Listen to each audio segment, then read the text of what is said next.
의식주란 사람이 살아가는데 필수적인 세 가지 요소인 옷과 음식 그리고 집을 뜻합니다.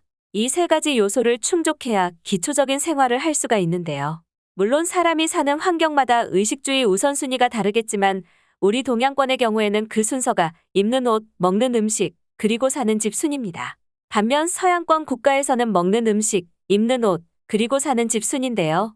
안 입고는 살아도 안 먹고는 못 사는데 왜 동양권에서는 옷이 음식보다 우선순위가 될까요? 그건 바로 동양의 유교 문화와 관계가 있습니다. 입는 것을 우선시하는 것은 예의와 체면을 중시하는 것이죠. 이렇듯 우리는 예전부터 옷을 중요시했습니다. 오늘날로 말하면 패션을 중요시했던 것이죠. 한국인들의 패션은 단연 독보적입니다. 외국 어디를 나가도 한국인들은 옷을 잘 입기 때문에 한눈에 알아볼 수 있죠. 오늘 제가 소개해드릴 이야기의 주인공은 패션의 도시인 프랑스 파리 출신 남성으로서 한국에 휴식차 방문했다가 젊은 한국인들의 패션이 아닌 아저씨들의 패션을 보고 충격을 받았다는데요. 어떤 일이 있었을까요? 저와 함께 살펴보겠습니다. 안녕하세요. 저는 현재 프랑스 파리에서 디자이너 생활을 하고 있는 30대 남성입니다. 제 직업 특성상 여러 나라를 방문할 일이 많은데요. 예전에 저는 유럽의 나라들만 많이 방문했었어요. 그래서 그런지 저는 유럽의 나라별로 패션의 특징을 잘 알게 되었습니다. 제가 느낀 유럽 각 나라들의 패션의 특징은 중간이 없다는 것입니다. 이게 무슨 말이냐면 옷을 잘 입는 사람들은 밑도 끝도 없이 잘 입는데 못 입는 사람들은 진짜 옷에 일도 신경을 안 쓴다는 말이죠. 특히 패션으로 유명한 나라인 이탈리아나 제 고향인 프랑스가 이런 면에서는 더욱 심하다고 느꼈어요. 제 직업이 패션 디자이너라서 이런 면만 보이나 봐요. 저는 모든 사람들이 옷을 잘 입었으면 하는 마음이 있거든요. 제가 생각하기에 옷은 자신을 나타내기 가장 쉬운 방법이라고 생각한답니다. 여러분들은 첫인상을 얼마나 중요하게 생각하시나요? 첫인상이 결정되기까지는 고작 3초밖에 시간이 걸리지 않는다고 합니다. 이 짧은 3초 안에 상대방은 여러분의 옷의 스타일과 외모 등을 볼 것이에요. 이렇기에 저는 첫인상을 가장 중요하게 생각합니다. 첫인상이 결정되는 시간은 이렇게 짧은 반면에 결정된 첫인상을 바꾸는 데는 3개월의 시간이 필요하다고 알려져 있어요.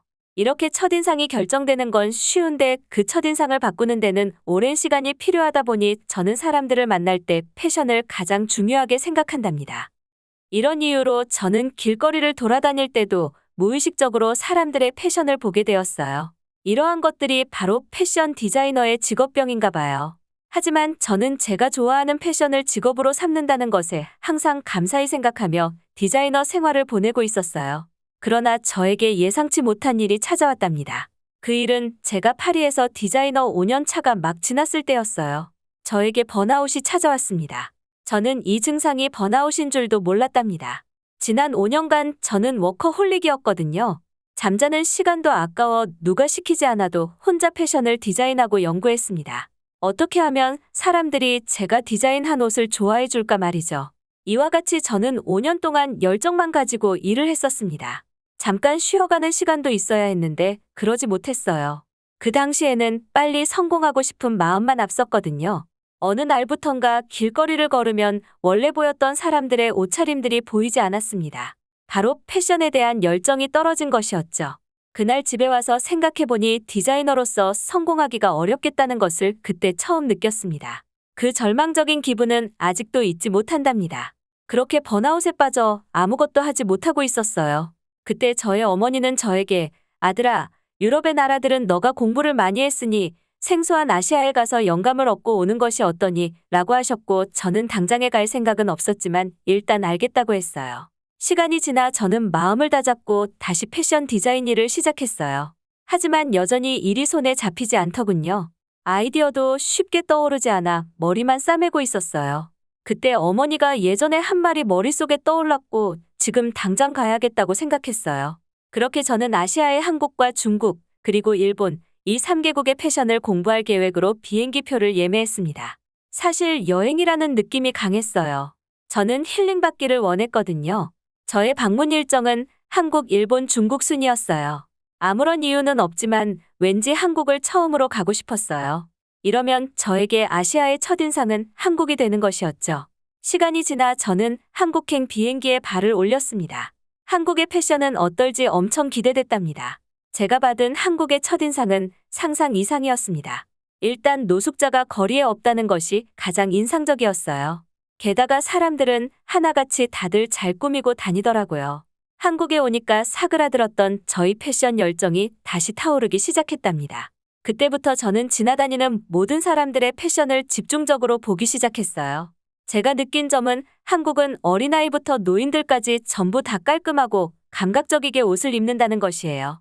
저는 한국에는 옷을 감각적으로 코디하는 것을 도와주는 아카데미가 있지 않을까라고 생각할 정도였어요. 그 정도로 다들 잘 입었답니다. 앞전에 제가 유럽의 각 나라들의 패션은 중간이 없다고 했는데 한국은 전혀 아니었어요. 유럽의 나라들과는 다르게 골고루 분포가 되어 있다고 생각했습니다. 저는 한국에서 아이들이 명품 브랜드의 키즈용 옷을 입은 모습도 봤어요. 그 어린아이 옆에 엄마로 보이는 여성도 옷을 감각적으로 입었더라고요. 이렇듯 부모가 옷에 관심이 있으면 자연스럽게 아이들도 관심을 가지게 되는 것 같습니다. 저는 예전부터 들었던 이야기가 있는데 바로 한국인들이 전 세계에서 가장 감각적으로 옷을 잘 입는다는 이야기였어요. 이 이야기는 제가 프랑스에서 일을 처음 시작할 때부터 지겹도록 들은 이야기였어요. 제가 한국에 와서 직접 두 눈으로 보니까 그 이야기는 진짜였습니다. 저는 혼자 한국을 돌아다녔는데요. 제일 처음으로 한국의 패션 메카라고 불리는 동대문 디자인 플라자를 갈 계획이었어요. 이곳은 제가 파리에서 디자이너 생활을 하기 전부터 알고 있었어요. 영어로는 줄여서 DDP라고 불립니다. 이곳은 숙소에서 나와서 지하철을 타고 동대문 문화역사공원역에서 내리면 바로 갈 수 있었어요. 제가 이곳에 갔을 때는 많은 전시가 이루어지고 있었답니다. 그리고 많은 패션 잡지에서 본 계단이 보였어요. 그곳은 모델들이 포즈를 취하고 사진을 찍는 포토존이었어요. 그곳엔 저와 같은 외국인들도 많이 있더라고요. 저는 혼자서 사진을 힘겹게 찍고 있었는데 어떤 한국인 커플이 선뜻 도와주겠다고 했어요. 그때 저는 짐도 많았고 외국인이 혼자서 힘겹게 사진을 찍는 것을 보고 안쓰러워 보였나 봐요. 외국 같았으면 소매치기나 사진을 찍어주고 금전을 요구하는 상황을 조심해야 했지만 저는 한국의 치안은 익히 들어서 아무런 걱정을 하지 않았습니다.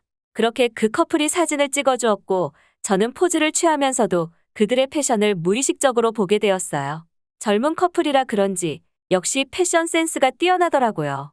저는 그들에게 제 카메라를 다시 건네받을 때 이때다 싶어 제가 궁금한 것을 물어봤어요.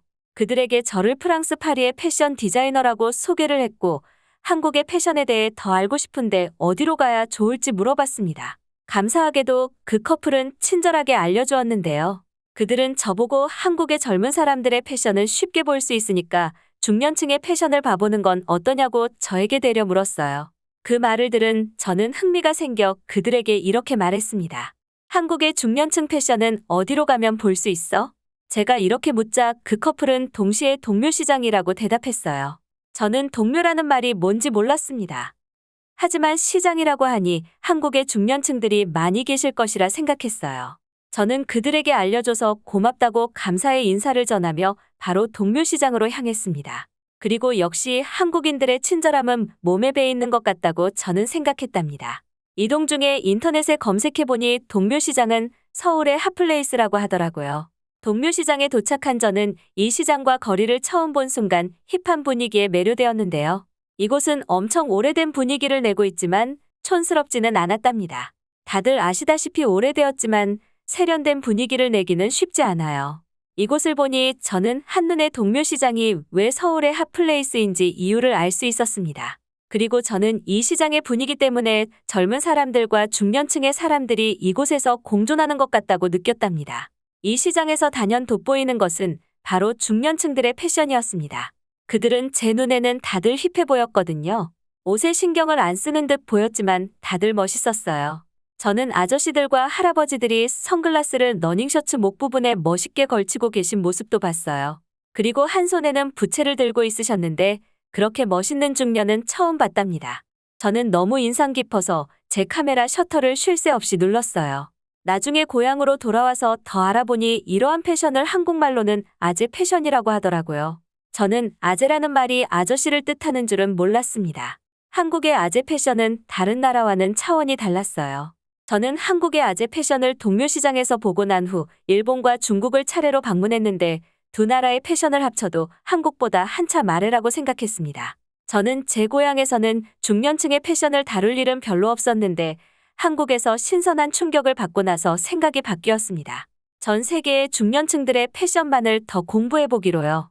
이야기는 여기서 끝이 납니다. 어떻게 보셨을까요? 우리에게는 놀랍지 않은 아재 패션이 외국인의 눈에는 신선한 충격이라는 점이 신기하기만 한데요. 한국의 젊은 사람들의 패션은 예전부터 인기가 많았지만 앞으로는 중년층들의 패션도 인기가 많아질 것이라고 예상이 됩니다. 저도 한국의 아재 패션이 전 세계로 뻗어 나가기를 바라며 이만 물러나겠습니다. 지금까지 세상의 중심이 되는 한국의 이야기를 전해드리는 가온누리 타임이었습니다. 인상 깊게 보셨다면 댓글로 여러분들의 생각을 남겨주세요. 끝까지 시청해주셔서 감사드리며 여러분들의 구독과 좋아요는 영상 제작에 크나큰 힘이 됩니다. 앞으로도 더욱더 인상 깊은 이야기로 찾아뵙겠습니다.